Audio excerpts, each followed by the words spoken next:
बोला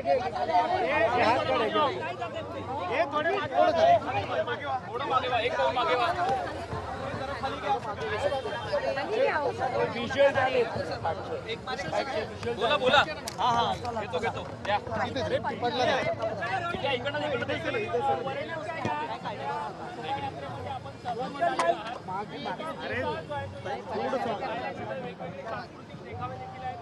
आज आपलं मराठमोळं नववर्ष आहे, गुढीपाडव्याच्या मी सगळ्यांना शुभेच्छा देतच आहे।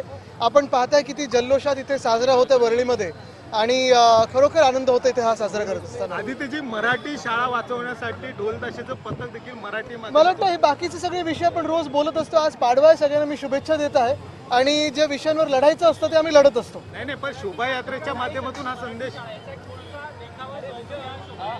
अनेक देखावे आहेत, आपण पाहताय गिरगावला देखील आहेत।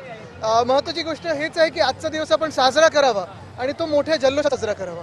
काही ठिकाणी अवकाळी पाऊस देखील झालेला आहे, काय सांगाल? कारण की नववर्षाचं स्वागत होत आहे।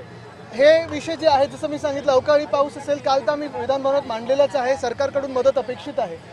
महत्त्वाची गोष्ट हीच आहे की ह्या नवीन वर्षात सर्वांना सुख शांती समृद्धी ही मिळो ही ईश्वरचरणी प्रार्थना करतो। आज मुंबईमध्ये एक वेगळी शोभायात्रा पाहायला मिळाली। मराठी अभ्यास केंद्राकडनं ही शोभायात्रा काढण्यात आली, ज्यामध्ये मराठी माणसाचा आवाज दाबला जातो। वेगवेगळ्या ठिकाणी मराठी शाळा बंद पडतात।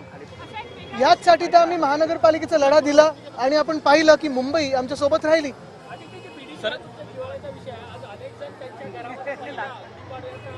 सण साजरा करतायत, बीडीडी हा जिव्हाळ्याचा विषय आहेच, कारण उद्धव साहेब मुख्यमंत्री असताना 1 ऑगस्ट 2021च्या दिनी आम्ही या कामाला सुरुवात केली होती। अनेक वर्ष हा प्रयत्न सुरू होता। आपण पाहत असाल इथे जिथे आपण उभे आहोत त्याच सावलीमध्ये उभे होतो आपण, बीडीडीच इथे बनत आहे। आमच्या आंदोलनानंतर बीडीडी नायगावला देखील चावी वाटप त्यांना करायला लागला, आम्ही भाग पडला।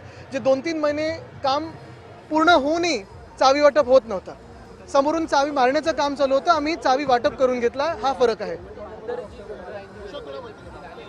टप्प्याटप्प्याने होणार ना, अर्थात होणार, जसं पूर्ण होईल तसं होईल। आणि हा प्रश्न तुम्ही मुख्यमंत्र्यांना विचारला पाहिजे, आमचं सरकार येईल तेव्हा आम्ही करू। सर हिंदी में क्या कहेंगे आज? हिंदी में सबको मैं शुभकामनाएं देता हूँ। गुड़ी पाड़वा है और हर एक राज्य में अपना अपना नया साल है, तो सभी को मैं शुभकामनाएं देता हूँ। आज संध्याकाळी सभा आहे, चलो।